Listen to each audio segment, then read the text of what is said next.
एकदा आपलं स्वागत करतो माझ्या युट्यूब चॅनलवर। आपल्यापैकी बरेच जण कन्फ्यूज असतात जे की या महिन्यामध्ये इयर एंडला जे गाडी घेतात ते बरेच जण कन्फ्यूज असतात की गाडी आपल्याला डिसेंबर मध्ये घेतली तर चांगले पडेल किंवा जानेवारी 2025 ला जर घेतली तर चांगली पडेल। तर हे कन्फ्युजन मी आता दूर करणार आहे, तर व्हिडिओ शेवटपर्यंत नक्की बघा, न स्किप करता। तर तुमच्या मनामध्ये जर असा काही प्रश्न येत असेल की 2025 ला जानेवारी 2025 ला आपल्याला जी गाडी मिळणार आहे किंवा आपण एक महिना थांबल्यानंतर जर आपल्याला जी गाडी मिळणार आहे त्याच्यामध्ये खूप काही जर चेंजेस असतील तर सगळ्यात पहिले हे कन्फ्युजन तुम्ही दूर करा। कारण की डिसेंबर 2024च्या ज्या गाड्या आहेत त्या जानेवारी 2025 मध्ये कंटिन्यू होतात। काही काही तर कंपन्या ज्या अशा असतात ते 2-2, 3-3 महिने म्हणजे पुढच्या वर्षात 2-2, 3-3 महिने ह्याच वर्षाचा स्टॉक ह्याच वर्षाच्या गाड्या कंटिन्यू करतात, कस्टमर्सला देतात। अनलेस अंटिल त्या गाडीचं जर कुठलं वर्जन बदलत नसेल, फेसलिफ्ट येत नसेल, फीचर्स वाईज काहीतरी बदल नसेल, म्हणजे गाडीच्या डिझाईन मध्ये, गाडीच्या फ्युल एफिशियन्सी मध्ये, गाडीच्या इंजिन मध्ये, गाडीच्या डिझाईन मध्ये जर काही बदल होत नसेल तर त्याच गाड्या पुढच्या वर्षीही कंटिन्यू करतात, पण थोडीशी किंमत वाढवतात। अर्धा टक्का, 1.5%, 1%, 2% जे काय असेल ती कंपनी ठरवते। ह्याच गाड्या आपल्याला 1.5 ते 2% महाग भेटतात, अनलेस अंटिल जर काही फिचरिस्टिक, काही फेसलिफ्ट जर काही बदल होत नसेल गाडीमध्ये। तर ही झाली पहिली गोष्ट। आता दुसरी गोष्ट अशी आहे, आता तुमच्या मनामध्ये प्रश्न येत असेल, जर गाडीच्या फेसलिफ्ट मध्ये किंवा गाडीच्या डिझाईन मध्ये, गाडीच्या फिचरिस्टिक पॉईंट ऑफ व्ह्यू जर बघायला गेलं तर काही बदल येत नसेल तर मग काय फरक पडतो, आपण 2025 जानेवारीची गाडी घ्या किंवा डिसेंबर 2024 ची गाडी घ्या। तर मित्रांनो, डीलर जे असतात ते इयर एंडला ऑफर्स का देतात, भरभरून ऑफर्स देतात। काही काही तर गाड्यांवर लाख लाख रुपयाचे ऑफर्स आहेत।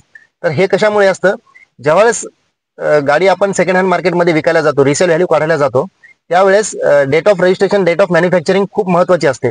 2024 ची गाडी जर तुम्ही 2028 मध्ये विकायला गेला तर 2024 डिसेंबरची, तर डिसेंबर पासून तुमचं 1 वर्ष मोजलं जातं। आणि जर तुम्ही जानेवारी 2025 ला गाडी घेतली तर 2025 पासून तुमचं वर्ष मोजलं जातं। तर एका वर्षाचा फरक एका महिन्यामुळे येतो आणि तुमच्या गाडीच्या रिसेल व्हॅल्यूवर त्याचा खूप मोठा इम्पॅक्ट पडतो।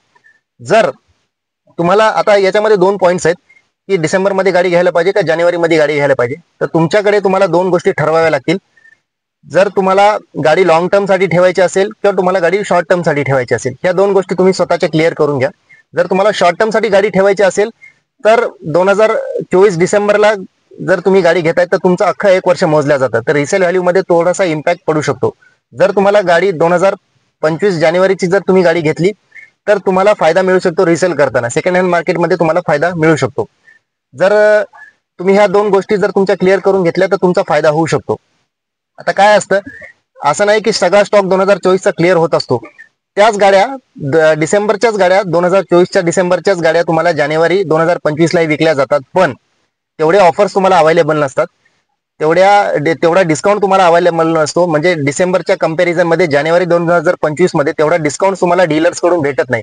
पण जर तुम्हाला तुमच्या रडारमध्ये 5-10 वर्ष ठेवायची जर गाडी कुठली असेल तर तुम्ही बिनधास्तपणे डिसेंबर 2024 ची गाडी घ्या।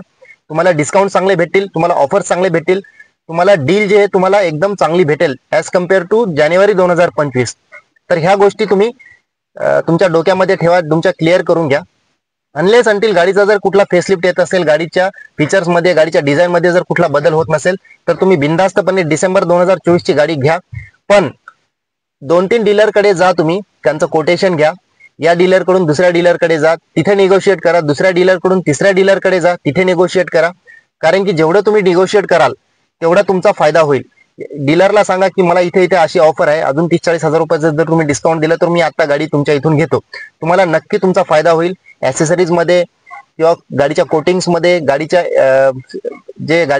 इन्शुरन्स वगैरे ज्या गोष्टी असतात, ऑल ओव्हर किमतीमध्ये तुम्हाला नक्की डिस्काउंट मिळेल। फक्त तुमची बार्गेनिंग पॉवर चांगली पाहिजे, तुम्ही थोडं जर स्मार्टली वर्क केलं तर तुम्हाला नक्की तुमचा फायदा होऊ शकतो डिसेंबर मध्ये। आणि जर तुम्ही 1 महिना थांबताय आणि जर विचार करताय की गाडीमध्ये काहीतरी बदल होईल, तर मित्रांनो, जर फेसलिफ्ट येत नसेल, डिझाईन जर बदलत नसेल तर गाडीमध्ये कुठलाही बदल होणार नाही। डिसेंबर 2024च्याच गाड्या तुम्हाला जानेवारी 2025 मध्ये विकल्या जातील, पण अर्धा टक्का, 1%, 2% पर्यंत गाडीचे प्राइसेस जे असतात ते वाढवू शकतात कंपन्या, आणि वाढलेल्या असतात।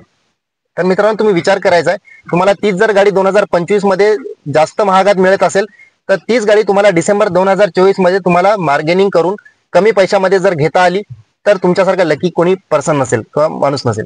तर विचार करा, ह्या गोष्टी रडारमध्ये ठेवा, आणि जेव्हा आता जर तुम्ही गाडी घ्यायला जाताय तर ह्या गोष्टींचा विचार करा की गाडी तुम्हाला लॉंग टर्म साठी ठेवायची आहे, शॉर्ट टर्म साठी ठेवायची आहे, गाडी रिसेल तुम्हाला कधी करायची आहे, आणि तुम्हाला बार्गेनिंग किती करता येते. डीलरला लाजण्याची काही गरज नाही. तुम्ही तुम्हाला वाटेल ते तुम्ही डील मागू शकता, काही प्रॉब्लेम नाही. जर पटत असेल तर देईल, नाही पटलं तर तुम्हाला नाही म्हणेल. पण तुमचं मागण्याचं काम आहे. होईल तेवढं डिस्काउंट तुम्ही मागा. इयर एंडला तुम्हाला पाहिजे ते डिस्काउंट मिळू शकतं मित्रांनो, पण एका लिमिटमध्ये. तर व्हिडिओ जर आवडला तर लाईक आणि सबस्क्राईब करा आणि चॅनलला ग्रो होण्यासाठी मदत करा. थँक्यू.